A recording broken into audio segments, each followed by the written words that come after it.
It actually happened, folks, as this entire summer, the Toronto Raptors were teasing the switch back to purple, and while their main kits are still the same, they delivered on their promise, so we're going to dive into that, including DeMar DeRozan revealing his desire to retire a Toronto Raptor, among a bunch of other quotes that discuss, our favorite team, the Toronto Raptors. So we're diving into all of that in this video. But before we do, folks, again, the season is just around the corner. Media Day is just in a couple weeks. So make sure you guys subscribe to the channel so you don't miss a single thing regarding this Toronto Raptors team. But let's dive into the news. As the first thing we're taking a look at is it actually happened, kind of, because this entire summer, all we saw from the Raptors media page, from the little teasers on Twitter, on Instagram, Raptors social media, the switch to purple. We even made a switch to purple on Raptors Digest with our logos, right? So essentially, this entire Raptors organization has been teasing the switch back to purple. And personally, I'm not the biggest fan of our current jersey kit. You can kind of see with Scottie Barnes there with the chevron.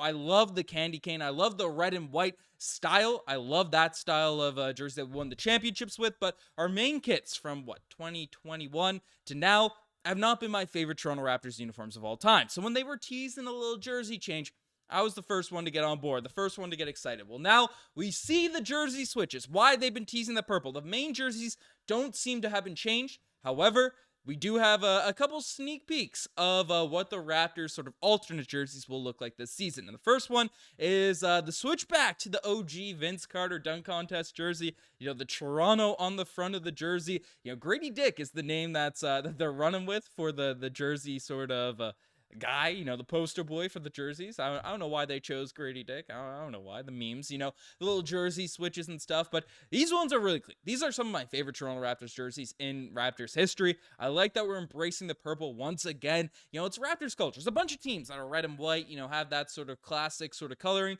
But having that sort of red, purple, and, silver sort of look is one that I really, really am a big fan of. I hope our next sort of evolution of jersey kits maybe not go fully purple again, but certainly incorporate certain bits of the purple design out there in the Toronto Raptors color. But this is the one that has a lot of people, turning their heads, a little split decisions on. I assume the number is going to go on the chest because it seems a little bit empty, just the way it's angled, the way it's sort of come out with these leaks.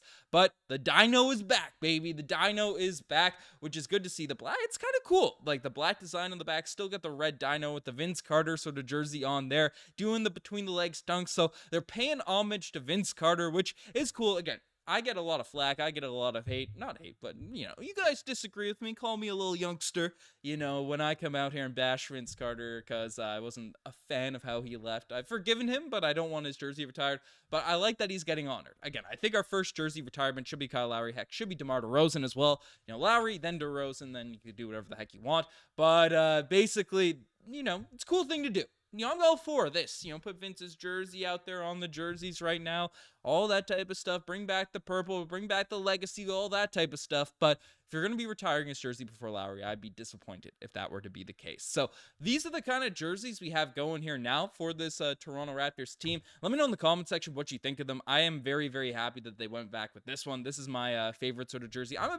I have to see these ones in person. These ones could be a major hit or it could be a bit of a miss for me once, maybe like they put the number there. If they did something with it, we'll see how it all shakes out. But I'm very, very excited that they, with alternate jerseys, they're supposed to look cool. And the Toronto Raptors did their job in regards to making these kits, making these jerseys look cool. But let's dive into the next topic of discussion because DeMar DeRozan, he's been on a book tour. He's promoting his book on mental health and stuff. So definitely check that out. Shout out to DeMar DeRozan, But he made a little pit stop out there in Toronto, obviously where some of his biggest fan base is.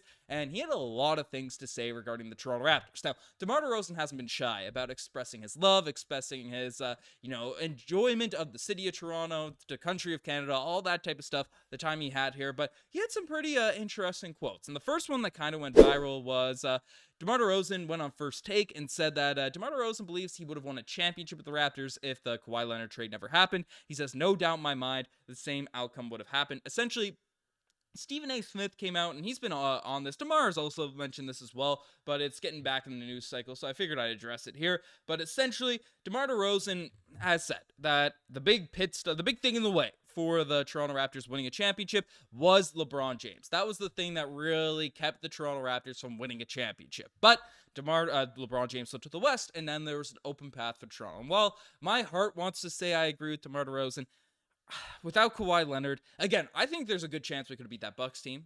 The Bucks even would have been tough. We were down 0-2.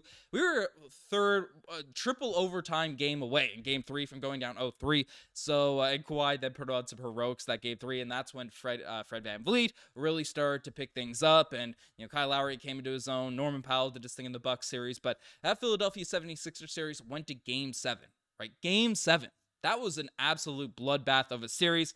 I don't know, without the two-way ability of Kawhi Leonard, that we'd be able to win the championship there. But my heart wants to say I agree with DeMar DeRozan, but I don't know. Let me know what you guys think. My rationality doesn't think we'd win without Kawhi. I think we could win the Warriors series, though, potentially. But basically, DeMar also came out and said, ever since I left Toronto, I never found an emotional connection to a city. So, he played for San Antonio Spurs. He played for the Chicago Bulls. And while he loved the fandom, he was very high praise of the different teams that he's been on. Essentially, the Toronto Raptors were that team, was that city that he felt that emotional connection with to the fans. And, this was, I believe, on Jeff Teague's podcast. I believe that's where the quote is. I didn't write it down in the bottom of this graphic here, but DeMar still showing love to the Toronto Raptors, to the city of, to the country again, which we love to see. But the real juicy sort of quote, the big thing that we're seeing out there from DeMar was this one here. Essentially, this quote said, "You definitely want to go out in a poetic way, especially where it all started. If I had the opportunity to do something like that, you can't turn something like that down. To put on that jersey for the last time because it was the first jersey that you put on."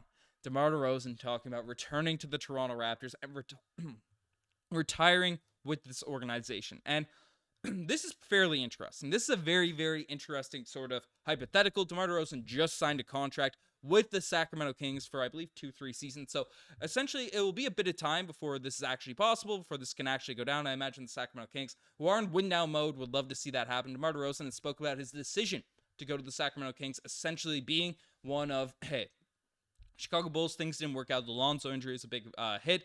So he wanted to be on a team where he has a chance at winning. And the Toronto Raptors might not be in that position right now, especially positional-wise. Like, DeMar can't be that potential piece to take us to the next level. With RJ, we're loaded the guard positions. But 2-3 years, DeMar DeRozan's a little bit older, maybe wanting to come off the bench for, that star backcourt of RJ Barrett, Immanuel Quickley. Scottie Barnes, count him as the 3. That could be something that's very, very intriguing for this Toronto Raptors team to look forward to in the future. So, again, I'd be very, very open. I would love to see DeMar DeRozan retire a Toronto Raptor and actually, get some games. Be a 6-man. DeMar DeRozan game, essentially, he's too good to ever have been a 6-man during the prime of his career, during, picks, the top, the ascent, the descent. But, when he's 37, 38, his mid-range jump shot, his scoring, that's not going to go away. DeMar DeRozan could be the quintessential perfect 6-man for this team with an aging Scottie Barnes, with an prime Scottie Barnes, prime RJ Barrett, prime Immanuel Quickley, aging DeMar DeRozan coming off the bench. So that would be something I'd love to see moving it forward in the future. But let me know what you guys think. You guys are the best to make us far. Subscribe to the channel if you guys haven't already. I'm signing out. Cheers.